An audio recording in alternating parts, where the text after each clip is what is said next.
hitting some last-minute positive EV bets for Friday, May 12th. What's going on, guys?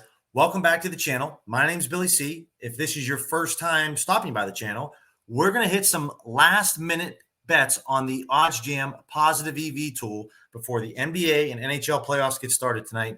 And we got a full slate of MLB games. So let's hop in the tool and let's make this money.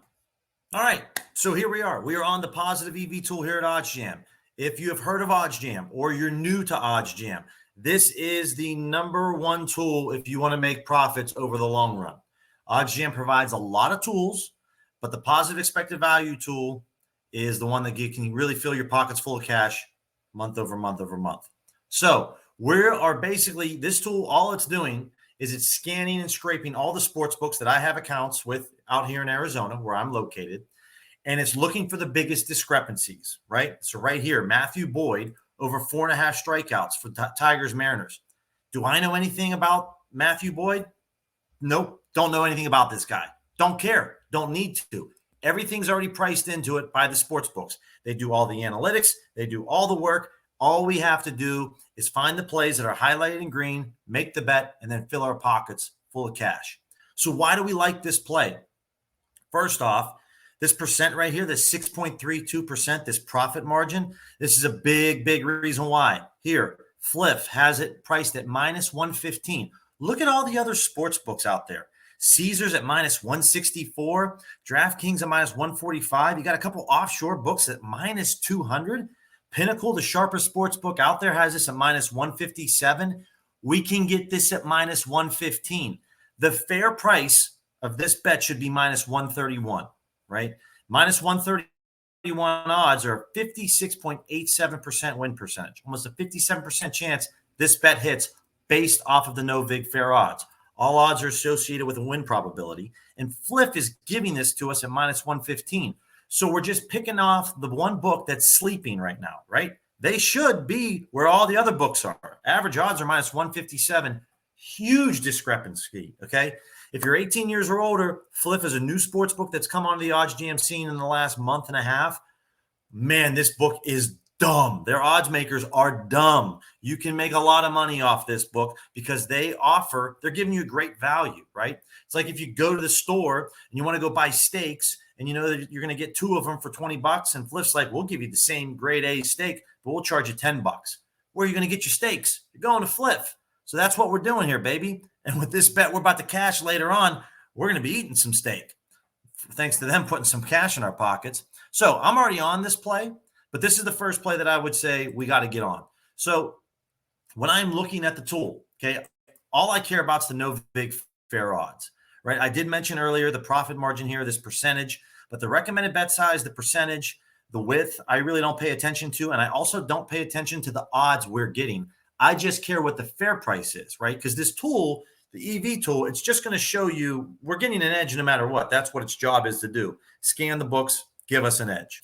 So if we're getting an edge, then I just pay attention to the no vig fair odds. So my no vig fair odds, because I won't play every bet on this page, although all bets on this page have an edge and they're good plays, there's some plays that I shy away from. Okay, and basically my odds are between plus 130 to minus 200. So if it falls in between this range and the no vig fair odds, if that's what the odds are here, I'll make these plays. So I basically make every one of these plays that we're showing right here. Matthew Boyd, Julius Randle, the soccer match, Quentin Grimes. Where wouldn't I make a play? Right here. Reds Marlins under 6.5. We're getting at plus 175 at Hard Rock, but the fair odds are plus 166. I'm not going to make this bet at plus 166 because that means it only has a 37.49% chance of winning, so 37.5%. And the reason that it just went away real quickly is because I have this pause play new feature on the tool. It constantly just scans and shows you the new plays that populates on the tool. But for this Reds Marlins game, I wouldn't take the under 6.5 here because I don't like it. The odds changed slightly there. You see now it's plus 165, but still 37% chance. I don't like that, so I won't make this bet. It's not a bad play. It's just not a play that I want to make because it's too volatile. It has too big of a chance of losing than it does winning, right? So that's why I'm not on it, okay? So I'm already on this Julius Randle play, another Fliff player. We see Fliff give away a lot of solid player prop bets. And it's just, again, you click in here and you see, like, if you only had a FanDuel account, you're getting this at minus 148. So if you wanted to make $100 on this bet and you wanted to bet Julius Randle on his under and all you have is a FanDuel account, you'd have to bet $148 to make 100. But with Fliff, you only have to bet $110 to make 100. I mean, that's an extra $38 difference. That's a couple drinks at the bar for me. That's a nice meal, maybe at an Applebee's for you and your girl. You know what I'm saying? Like, this is why you need to have multiple sports books. The more sports books you have, the more opportunities you have to find these plays with an edge and to consistently fill your pockets full of cash. So that's another play that I'm on. Quentin Grimes, this is Desert Diamond out here in Arizona. Barstool, Bet Rivers, and Desert Diamond all use the same odds maker. So they have an odds maker that sets the lines for them. I can't really put a lot of money on Quentin Grimes on his points, rebounds, and assists. My unit size is $275, and I'm lucky if I could put $15 on this Quentin Grimes play. So I would play this bet, but I'm not going to because Desert Diamond's I'm severely limited there, so I'm not going to do it. Also, on the ticker below, guys, this is my strategy. So I pick a unit size, and I get a lot of questions as far as like why, what's a good unit size to pick? And I kind of like to work it backwards, right? So I'm going to hop over to my spreadsheet here, and we're going to do a little bit of math. So if you're trying to figure out what's your optimal, unit size, we can kind of break it down for you, and I can show you the steps that you need to take so you can kind of figure out what's your best number. Be right back. All right, so we're back. So to kind of figure out what's the optimal bet for a unit size for you, right? Because you see as the ticker below here, if it's between minus 110 to minus 200, I'll put a full unit down. So if $100 was 1 unit for me, then any plays that fall in between minus 110 to minus 200, I would put $100 down. So case in point, Matthew Boyd falls between minus 110 to minus 200. There's no big fair odds. I would put $100 down. Same with Julius Randle. Right. But if it falls in between, let's say, right here, this minus 100 on this Quentin Grimes, I would not put $100 or a full unit down. OK, I would only put 90% of a unit down because it falls between plus 100 or minus 100 here to minus 109. OK, so that's my unit size. So that's how I do it based off the fair odds here. That's how much of a unit that I put down on it. So sometimes, if it's a +1, like this plus 118 bet, I'm only going to put down as I wait for my ticker to go across because I can't remember. Plus 118 would be 60 to 70%. So I'd put $60 to $70, right? So how do we know though how much of one unit should be? So I like to back it out this way, right? So roughly when you're doing positive EV betting, you can expect to make anywhere between a 2 to 5% return a month. Your ROI is 2 to 5%. Don't get me wrong. I've had some months where I've made 8, 9%, and you'll see some people out there on Twitter that can tell you that maybe you can make 11 or 12%, and it's possible. It definitely is. But I want to keep a conservative approach. So let's say we want a 5% return. All right. So that means we'd have to gamble $10,000 in a month to make 5% of that, which is $500. Okay. If we were betting every day, 31 days in a month, like here in May, we would have to gamble $322 or $323 a day. And if we're gonna place at least 20 bets, right, then I just take 322 divided by 20. So our average bet size would need to be $16.13. Okay. So I would think a good rule of thumb for a unit size here would be probably $20. $20 wouldn't be a bad idea. Maybe a little bit more, maybe 25 at most, right? That's if we're only getting 20 bets down a day. If you're able to get 30 bets, 40 bets, the more bets, the better, because it lowers your variance. It lowers your risk. When you consistently are getting plays with an edge time over time, that's how we can lower our variance, right? So it's just like, hey, if you wanted to buy stocks and you only had stock in Apple and Google, okay, those are good, but you only have 2 stocks. But if you had an index fund that had chopped it up and you had a little bit of stock in about 500 companies, well, that's way safer of an approach. That's what we're doing with positive EV betting. We just want to get down as many bets as we possibly can to kind of reduce that risk. So when you're trying to figure out your unit size, look at it from this approach. How much you're hoping to make, right? So maybe we don't get a 5% return. Maybe we only get a 3% return, right?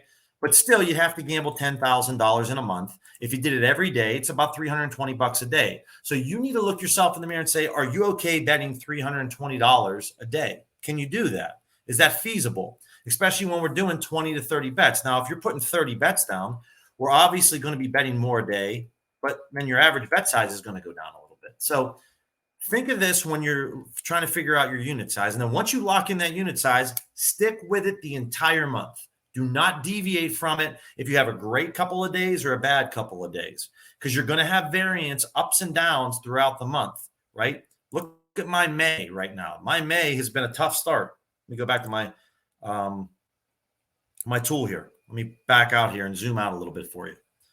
So this is my own personal bet tracker that I have over here, okay? And as you can see right now for the month of May, it's been very difficult, very difficult.